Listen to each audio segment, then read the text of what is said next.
अमूल पाठोपाठ आता गोकुळ दुधाच्या किमतीत देखील प्रति लिटर 2 रुपये वाढ केल्याचं जाहीर करण्यात आलं आहे। नवे दर 4 मे पासून लागू झाल्याचंही संघाकडून सांगण्यात आलं। यामुळे ग्राहकांच्या खिशावर पुन्हा भार पडणार आहे। गोकुळच्या दुधाचे नवे दर 4 मे पासून लागू होणार असून दूध 2 रुपये प्रति लिटर महागणार आहे। गोकुळने म्हैस आणि गाय दूध विक्री दरामध्ये प्रति लिटर 2 रुपयांची वाढ करण्याचा निर्णय घेतला आहे। उद्या सोमवारपासून त्याची अंमलबजावणी होणार आहे।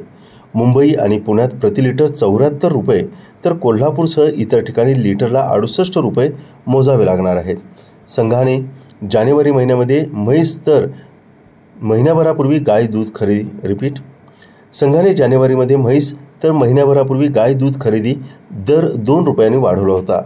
गोकुळ दुधाचे दर 2 रुपयांनी महागणार आहेत। त्यानुसार गोकुळच्या फुल क्रीम अर्थात क्लासिक दुधाची किंमत आता 74 रुपये प्रति लिटर तर 5 लिटर पॅक 365 रुपये झाला आहे।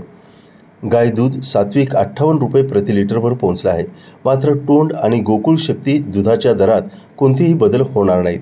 ही वाढ पॉलिथिन पॅकिंगमधील सर्व प्रकारच्या दूध प्रकारांसाठी लागू आहे असं संघानं स्पष्ट केलं आहे। अमूलनंतर गोकुळच्या या दरवाढीमुळे सर्वसामान्यांच्या घरगुती बजेटवरती ताण येणार आहे। दूध उत्पादकांना या वाढीचा लाभ मिळेल, परंतु ग्राहकांच्या खिशावर भार पडणार हे मात्र नक्की।